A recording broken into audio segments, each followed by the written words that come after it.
आहिल, जल्दी से तैयार हो जाओ, ये ना हो हम बस के लिए लेट हो जाए और फिर ट्रिप पे जाने की बजाय घर ही रह जाएं।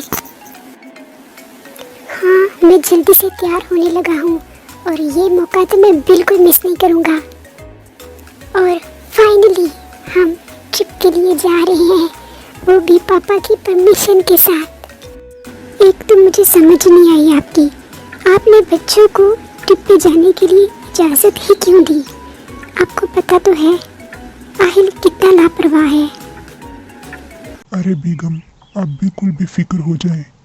मैंने सारी तसल्ली करने के बाद फिर ही बच्चों को इजाज़त दी है और मेरी उसके टीचर से भी बात हो गई है।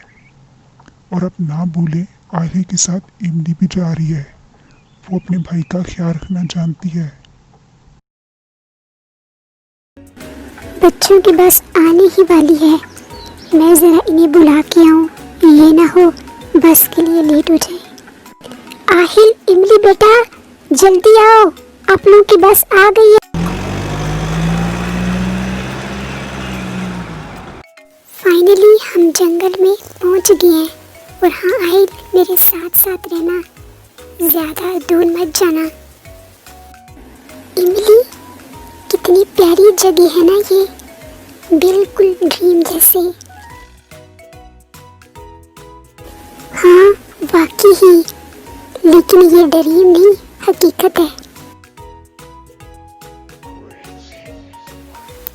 इमली, तुम्हें कोई आवाज आ रही है?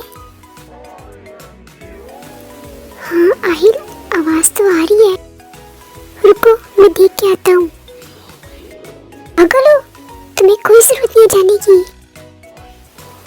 अरे रुको तो सही, अभी आता हूँ। इतनी ज्यादा डरोनी चमगादड़ें, ये मेरे तरफ ही क्यों उड़ते हुए आ रही हैं? इमली, अभी ये क्या है? ये तो डायनासोर की आवाज लग रही है। कहीं मेरे पीछे डायनासोर तो नहीं? पीछे मुड़ के देखूं या ना देखूं? क्या करूं? देखना तो पड़ेगा। आहिल, तुम तो बुरी तरह फंस गए हो।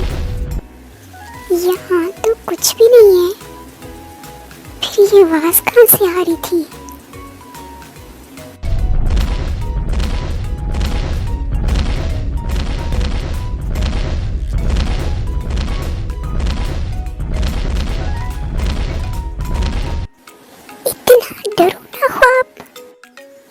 मामा, आपको पता है आज फिर आहिल रात को ना सोते हुए चीख रहा था, डायनासोर मुझे छोड़ दो, डायनासोर मुझे छोड़ दो। बेटा, वो जिस तरह की मूवीज देखता है ना, वो कुछ ही रात को ख्वाब में देखता है।